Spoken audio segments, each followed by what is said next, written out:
여호야다가 죽은 후에 유다 방백들이 와서 왕에게 절하매 왕이 그들의 말을 듣고 그의 조상들의 하나님 여호와의 전을 버리고 아세라 목상과 우상을 섬겼으므로 그 죄로 말미암아 진노가 유다와 예루살렘에 임하니라. 그러나 여호와께서 그들에게 선지자를 보내사 다시 여호와에게로 돌아오게 하려 하시매 선지자들이 그들에게 경고하였으나 듣지 아니하니라. 이에 하나님의 영이 제사장 여호야다의 아들 스가랴를 감동시키시매 그가 백성 앞에 높이 서서 그들에게 이르되 하나님이 이같이 말씀하시기를 너희가 어찌하여 여호와의 명령을 거역하여 스스로 형통하지 못하게 하느냐 하셨나니 너희가 여호와를 버렸으므로 여호와께서도 너희를 버리셨느니라. 하는 무리가 함께 꾀하고 왕의 명령을 따라 그를 여호와의 전 뜰 안에서 돌로 쳐 죽였더라. 요아스 왕이 이와 같이 스가랴의 아버지 여호야다가 베푼 은혜를 기억하지 아니하고 그의 아들을 죽이니 그가 죽을 때에 이르되 여호와는 감찰하시고 신원하여 주옵소서. 1주년 말에 아람 군대가 요아스를 치려고 올라와서 유다와 예루살렘에 이르러 백성 중에서 모든 방백들을 다 죽이고 노략한 물건을 다메섹 왕에게로 보내니라. 아람 군대가 적은 무리로 왔으나 여호와께서 심히 큰 군대를 그들의 손에 넘기셨으니 이는 유다 사람들이 그들의 조상들의 하나님 여호와를 버렸음이라. 이와 같이 아람 사람들이 요아스를 징벌하였더라. 요아스가 크게 부상하매 적군이 그를 버리고 간 후에 그의 신하들이 제사장 여호야다의 아들들의 피로 말미암아 반역하여 그를 그의 침상에서 쳐 죽인지라. 다윗 성에 장사하였으나 왕들의 묘실에는 장사하지 아니하였더라. 반역한 자들은 암몬 여인 시므아세 아들 사밧과 모압 여인 시므리세 아들 여호사밧이더라. 요아스의 아들들의 사적과 요아스가 중대한 경책을 받은 것과 하나님의 전을 보수한 사적은 다 열왕기 주석에 기록되니라. 그의 아들 아마샤가 대신하여 왕이 되니라. 제가 한 목사님에 대한 이야기를 나누려고 하는데요. 이거는 이분을 정말 가까이서 겪었던 다른 목사님이 전해주신 이야기입니다. 이 목사님은 1980년대 목회를 시작하신 분인데 이분을 한마디로 표현하면 인생에 말씀 하나밖에는 없는 분이었어요. 그런데 이분이 얼마나 말씀에 집중했냐. 이분이 건강이 정말 안 좋았는데요. 일단은 귀가 잘 안 들리고 몸에 성한 곳이 한 군데도 없었는데 그 중에서도 가장 안 좋은 곳이 허리였어요. 그래서 목회 활동을 하는 외의 시간은 전부 누워 있어야 됐거든요. 그런데 한 번은 동료 목사님이 너무 걱정이 돼서 이 목사님이 어떻게 지내시나 하고 집을 방문한 적이 있는데 그때 본 게 뭔지 아십니까? 그때도 허리가 아파서 누워 있었는데 누워 있는 자세가 어찌 됐든 간에 누워 있는 그 상태에서도 계속 말씀을 보는 거예요. 그런데 여러분, 아픈 사람이 누워서도 말씀을 보니 평소에는 말해서 뭐 하겠어요? 이분이 식당을 가면 밤 나오기 전에 그 잠깐의 시간에도 말씀 보고 목사님들 모임에 가면 맨 뒤에 혼자 앉아서 계속 말씀 보는 거예요. 그런데 이렇게 말씀에 집중하고 사모하니까 하나님께서 기뻐하셨는지 이분에게 남들보다 더 날카로운 말씀에 눈을 주셨는데 그 눈으로 작성한 설교가 너무 능력이 있는 거예요. 그래서 설교를 한번 하고 나면 성도님들이 끙끙대면서 고민했던 문제가 말씀에서 전부 해답을 얻고 깊이 박혀있던 마음의 상처가 다 위로를 받는 거예요. 이렇게 말씀을 통해서 예배 시간에 모든 문제가 해결되니까 이 교회 성도님들은 정신과를 갈 필요도 없고 상담도 필요 없고 예배 한 번 드리면 다 해결되는 거예요. 여러분, 이 정도로 말씀의 은혜가 넘쳤다는 겁니다. 그러니 여러분, 이 교회 성도님들이 이 목사님을 볼 때 얼마나 존경하고 사랑했겠어요. 내 마음을 채워주는 목사님인데 정말 목회자로서는요, 이거보다 영광스러운 시간은 없는 거예요. 그래서 이분을 아는 분들이 하나같이 했던 생각이 뭐냐면, 이 목사님이 장차 한국교회의 큰 별이 되겠구나. 정말 귀한 지도자가 되겠구나. 다 이 생각을 했어요. 그런데 이랬던 분이 어느 날부터 갑자기 돌변하기 시작하는데, 오늘 말씀 17절에 요아스가 여호와의 전을 버린 것처럼 그렇게 사랑하던 말씀을 갑자기 버리는 거예요. 그리고 완전히 교단 정치에 빠지기 시작합니다. 그러면서 완전히 다른 사람처럼 행동하기 시작하는데, 이전에는 말씀 말고는 세상에 재미있는 게 없는 분이었다면 변한 뒤로는 세상 재미에 얼마나 빠지는지, 세상에 좋다는 감투는 다 탐을 내고 좋은 차가 나왔다고 하면 그거 한 번씩 다 타야 되는 거예요. 그리고 외모에 그렇게 신경을 쓰시는 겁니다. 그런데 이렇게 되니 여러분, 예전처럼 그 말씀에 은혜가 있겠습니까? 없죠. 어느 날부터 사모하면서 예배해왔던 성도님들이 그 말씀에 힘이 없으니까 실망하기 시작했고, 이제 슬슬 은혜가 있는 다른 교회로 떠나가기 시작하는 거예요. 그런데 여러분, 은혜를 못 받아서 떠나겠다는데 이걸 무슨 수로 막겠어요? 이건 순전히 자기 삶의 결론이죠. 그러니까 이 목사님의 주변 사람들은 목사님이 왜 이렇게 변해버렸는지 이해를 못하는 거예요. 그러면서 다들 하는 말이 뭐냐? 어떻게 사람이 이렇게 변할 수가 있지? 어떻게 이게 가능하지? 이게 그 목사님을 아는 모든 사람들의 질문이었어요. 그래서 그분과 가까운 분들이 생각을 한 게 뭐냐면, 이분이 신실했을 때와 변질됐던 시절을 비교했을 때 그럼 달라진 게 뭔가? 한번 그걸 생각해 봤거든요. 그랬더니 두 가지의 답이 나왔는데, 첫 번째는 뭐냐? 이분이 귀가 안 좋았는데 그러니까 세상의 소리를 들을 수가 없잖아요. 그래서 말씀을 읽는 게 이분 인생의 가장 큰 낙이었고, 또 그게 가장 큰 재미였어요. 또 허리가 안 좋을 때는 목회 활동 외에 다른 걸 할 수가 없었거든요. 그런데 이분이 유명해지고 은혜 받는 사람들이 많아지니까 주변에 의사분들이 모여들더니 이분을 치료해주기 시작한 거예요. 그러면서 치료할 때 했던 생각이 뭐겠어요? 우리 목사님 귀가 더 잘 들리고 이 허리가 나으면 얼마나 더 열심히 주의 일을 하겠나. 그러면서 이분을 치료하기 시작한 거죠. 그래서 어느 날부터 이분 귀가 들리기 시작했고 허리가 나은 거예요. 그런데 건강해지니까 그날부터 말씀 보는 자리를 떠나기 시작하고 다른 재미에 귀를 기울이는 거예요. 그리고 두 번째가 정말 중요한데요. 이분에게는 너무 신실한 아버지 장로님이 있었거든요. 그런데 이 장로님이 얼마나 무서운지, 이 아버지가 살아 있었을 때 이미 목사님의 교회는 대형교회가 됐었어요. 그러니 대형교회 목사님한테 누가 함부로 쓴소리를 하겠어요. 그런데 이 아버지 장로님은 그런 게 없는 거예요. 내 아들이 가만히 볼 때 이상한 마음을 품거나 교만이 올라온다 싶으면 어김없이 혼을 내면서 내 아들을 바른 길로 인도하는 막대기 역할을 살아있는 내내 하신 거예요.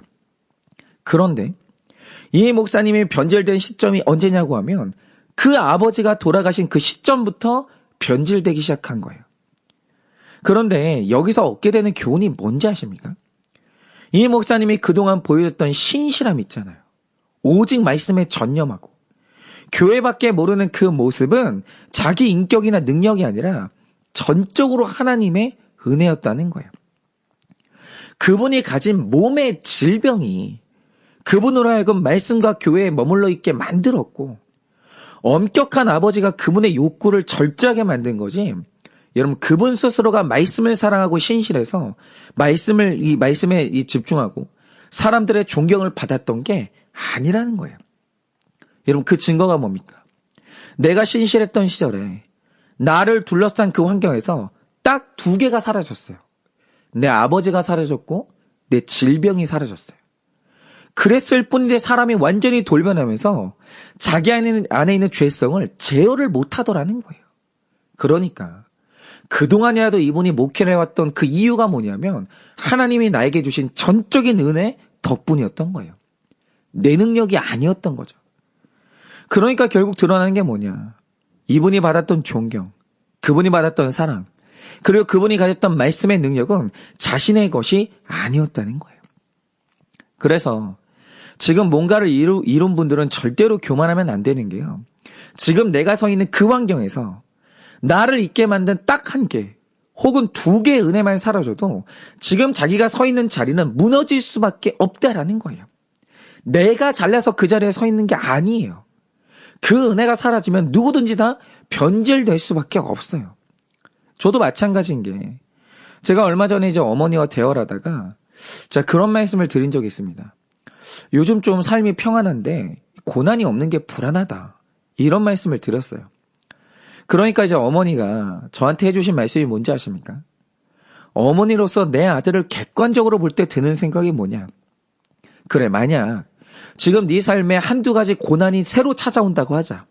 예를 들어서 네 아내가 우울증에 걸려서 자꾸 옆에 있어달라고 하고 네 딸이 아파서 네가 정기적으로 병원에 데려가야 되고 근심해야 된다고 하자. 그러면 너 이런 상황에서 지금처럼 날마다 말씀 준비할 자신 있냐? 지금 네 수준에 지금보다 더 어려운 고난이 오면 네가 정말 마음 편하게 목회에 집중할 수 있겠냐? 그런데 너를 가만히 보면 네 수준은 그런 수준이 아니라는 거예요. 그러니까 마치 네가 뭐 대단한 사람인 것처럼 뭐 더 바라지도 말고 지금 어떤 환경을 주시든 그 환경에 감사하라고.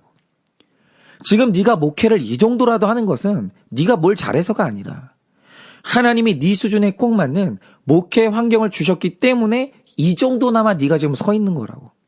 이렇게 말씀을 하시는데요. 이게 좀 자존심이 상하긴 했는데 생각해보니까 이게 정말 객관적인 사실인 거예요. 여러분, 제가 지금이라도 어떤 고난이든 주시면 감사하게 받겠죠. 그리고 날마다 말씀을 펴면서 이게 왜 왔나 해석을 하겠죠. 그러나 지금 제가 목회에 집중하고 있는 것은 하나님이 제게 주신 이 환경의 은혜 덕분이지 제 집념과 집중력의 결과 뭐 이런 게 아니라는 거예요. 여러분, 이런 건요 아주 철저하게 자기를 부인해야 돼요.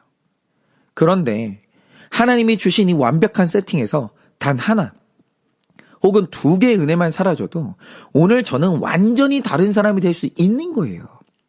여러분, 지금도 우리가 TV를 틀면 너무나 혐오스러운 이 범죄자들이 나오잖아요. 그리고 그들의 범행을 들을 때 우리가 하는 생각이 뭡니까? 어떻게 사람이 저럴 수가 있지? 어떻게 그 예쁜 애를 저렇게 학대할 수가 있지? 어떻게 자기 이 배우자를 저런 식으로 취급할 수 있지? 이렇게 생각을 하잖아요. 그런데 바로 그 생각, 어떻게 저럴 수 있지라는 그 생각이 교만 중에 교만이에요. 여러분, 우리가 오늘 그들보다 좀 더 선한 삶을 살고 있다면 그건 그들과 나의 인격이나 의지의 차이가 아니에요. 만약 그 범죄자들이 저의 부모님처럼 신앙이 있고 책임감 있는 부모 밑에서 자라났고 사랑받고 살았으면 그들은 범죄자가 아니라 목회자가 됐을 거예요. 그렇지 않겠습니까? 절대로 그렇게 안 됩니다. 그리고 만약에 제가 그들처럼 처참한 환경에서 자랐으면 저는 목사가 아니라 오늘 범죄자가 됐을 거예요. 왜 안 그러겠습니까? 그런데 우리가 은혜 때문에 오늘도 이렇게 살고 있는데 이런 자기 주제를 모를 때 하는 말이 뭡니까? 사람이 어떻게 저럴 수가 있지? 라는 교만한 생각이에요. 오늘도 하나님의 은혜가 내 삶에서 한 개, 두 개라도 사라지면 우리 모두가 그 처참한 죄의 자리에 누구나 다 떨어질 수 있다라는 거예요. 그런데 오늘 그 사실을 가장 잘 보여주는 사람이 누구냐면 바로 그게 요아스예요. 우리가 지금까지 요아스에 대한 기사를 묵상하면서 본 게 뭡니까? 어제 말씀의 요아스와 오늘 말씀의 요아스가 완전히 다른 사람이에요. 완전히. 어제 말씀에서 요아스는 하나님의 성전을 보수하기 위해 열심히 헌금을 모았는데 그 헌금을요 자기를 위해 한 푼도 쓰지 않아요. 오직 하나님을 위해서 쓰는 정말 신실한 지도자였습니다. 그리고 그 백성들이 이 왕을 얼마나 신뢰했는지 어제 말씀 10절을 보면 백성들이 기뻐하면서 헌금했다고 하는데 여러분, 내 피 같은 돈을 헌금하는데 기쁘려면 그 돈을 사용하는 지도자에 대해서 절대적인 신뢰가 있어야 되는 거예요. 내가 이 헌금하면 우리 왕은 반드시 선하됐을 거야. 내가 헌금하면 우리 목사님은 단 한 푼도 헛되이 쓰지 않아. 이 신뢰가 있어야 헌금이 기뻐지는 거예요. 그런데 어제 말씀의 요아스는 그런 훌륭한 사람이었다는 거죠. 그런데 여러분, 불과 우리가 큐티책을 한 장 넘겼어요. 그런데 오늘 말씀의 요아스가 어떤 사람이 됩니까? 성전과 말씀밖에 모르던 사람이 여호와의 전을 버렸다고 하는데 이 문장의 정확한 번역은 그가 성전을 등졌다는 거예요. 다시는 주의 성전을 쳐다보지도 않아요. 그리고 아세라 목상과 우상을 섬기는 겁니다. 그리고 어제 말씀에 기록된 요아스는 자기 멘토 여호야다와 마치 한 몸처럼 단결하는 사람이었거든요. 그런데 오늘 말씀의 요아스는 자기 스승의 아들이죠. 스가랴가 쓴소리를 하니까 돌로 쳐 죽이는 배은망덕의 끝판을 보여주는 거예요. 그래서 성경을 보는 많은 사람이 요아스에 대해서 가지는 생각이 뭔지 아십니까? 어떻게 사람이 이럴 수가 있지? 어떻게 자기 스승의 이 자녀를 그렇게 돌로 쳐 죽이나? 어떻게 하루아침에 손바닥 뒤집듯이 이렇게 성전을 등지나? 어떻게 이럴 수가 있지? 이거예요. 그런데 오늘 성경이 요아스의 변질을 말할 때 그 원인으로 지목하는 게 뭡니까? 요아스 그 자체는 뭐 변한 게 없어요. 그는 여전히 남유다의 왕이었고 그의 건강에 무슨 변화가 온 것도 아니에요. 신변에는 아무 이상이 없어요. 그런데 어제 말씀과 오늘 말씀에 딱 하나 달라진 게 있어요. 그게 뭡니까? 여러분도 아시겠죠? 어제 말씀에 신실한 요아스에게는 여호야다가 있었는데 오늘 말씀에 타락한 요아스 곁에는 여호야다가 없어요. 죽고 없어요. 그러니까 오늘 요아스의 삶에는 그가 받았던 은혜 중에 딱 하나만 사라진 거예요. 그런데 오늘 내가 받았던 단 하나의 은혜가 사라졌는데 사람은 얼마든지 다른 사람으로 돌변할 수 있고 말도 안 되는 자리에 떨어질 수 있는 겁니다. 즉 오늘 요아스를 통해서 확실히 드러나는 한 가지 진리가 뭐냐? 그동안 이 요아스가 보여준 거룩의 삶은 자기 인격과 깨끗함과 인내의 결과가 아니었다는 거예요. 만약 그의 선행의 원인이 요아스 본인에게 있었다면 여호야다가 죽던 말던 변함이 없어야죠. 그런데 여호야다가 죽자마자 그가 타락했다는 게 뭘 의미하겠습니까? 요아스가 보여줬던 모든 거룩과 깨끗한 삶은 전적인 하나님의 은혜였다라는 거예요. 그의 것이 아니었다는 거죠. 그리고 그 은혜가 사라지는 즉시 우리 모두가 요아스처럼 죄의 자리에 언제든지 떨어질 수가 있는 거예요. 그래서 이런 자기의 주제를 정확히 아는 사람은 내가 서 있는 거룩과 구원의 자리에서 자랑할 것이 아니라 감사할 것밖에 없고 넘어진 사람에 대한 무시는 나올 수가 없는 거예요. 왜요? 오늘 하나님의 은혜가 없어지면 나도 그렇게 될 수 있거든요. 그런데 전적인 하나님의 은혜에 의존하고 있는 자기 주제를 모를 때 나오는 게 뭡니까? 어떻게 사람이 저럴 수가 있나? 라는 물음인데 이건 궁금해서 나오는 질문이 아니에요. 여러분 이 질문 안에는 상대방에 대한 철저한 무시와 함께 자기 자신에 대한 교만한 자부심이 섞여 있는 거예요. 그런데 내 안에 이런 질문이 나온다는 것 자체가 의미하는 게 뭡니까? 사람이 최고의 무지 가운데 빠질 때 이 질문이 나오는데 그 무지가 뭐냐? 사람이 자기 주제를 모르는 거예요. 모르면 남에 대한 무시가 나오고 나에 대한 자부심이 나오는 겁니다. 그래서 오늘 우리가 묵상해야 될 게 있어요. 그게 뭐냐? 오늘 누구나의 삶에 이 요아스가 있거든요. 상식만 있어도 살 수 없는 너무 기막힌 삶을 살고 너무나 어리석은 선택을 하는 이 요아스가 내 배우자로 나타날 수도 있고 내 자녀가 될 수도 있고 내 교우의 모습으로 나타날 수도 있거든요. 그런데 여기서 중요한 건 여러분이 그 요아스를 어떻게 해석하고 있냐 그겁니다. 만약 그 요아스를 앞에 놓고 어떻게 저럴 수가 있나? 나 같으면 저렇게 안 살아. 라는 철저한 교만의 물음으로 무시하기만 한다면 그는 아람 왕의 손에 넘겨져 죽을 수밖에 없는 거예요. 그런데 징벌을 받아 죽어야 될 이 어리석은 요아스를 살리는 길이 뭡니까? 먼저 은혜 없는 나도 그와 똑같다는 겸손한 시선이 있어야 돼요. 그와 나의 차이는 붙들어 주시는 여호야다의 은혜가 있냐 없냐 딱 그 차이뿐입니다. 그런데 보세요.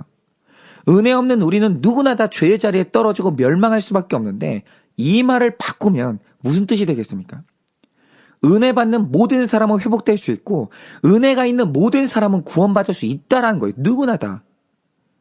여러분 이 은혜의 진짜 메시지는 바로 이겁니다. 그래서 이 요아스를 살리는 길이 있는데 그게 뭐냐? 은혜가 있는 자리로 끌고 와야 되는 거예요. 누구든지 여호야다처럼 다스려주는 말씀이 임하고 그를 붙들어주는 예배의 은혜가 회복되면 오늘 넘어진 요아스는 어제 말씀에 신실한 요아스로 다시 회복될 수가 있는 거예요. 그런데 가끔 보면 이 사람은 변하지 않는다고 말하는 분들이 있거든요. 그런데 그렇게 말하는 이유가 뭔지 아십니까? 그건 근본적으로 나를 붙드는 게 은혜의 힘이라는 걸 안 믿는 거예요. 내가 받은 은혜를 전혀 모르는 거죠.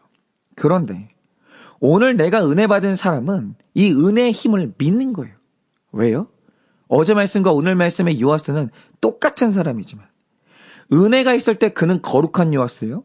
은혜가 없을 때 그는 우상숭배자거든요. 즉 나의 나됨을 결정하는 건 은혜지 내 성품이나 능력이 아니라는 거예요. 그러니 여러분 우리 곁에 어떤 요아스가 있는지는 모르겠어요. 여러분 곁에 요아스는 누구입니까? 그런데 그 요아스를 보면서 저 사람은 절대로 안 변한다는 교만한 말씀은 입에 담지는 마세요.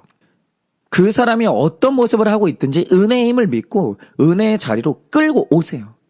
그러면 누구라도 하나님이 살리십니다.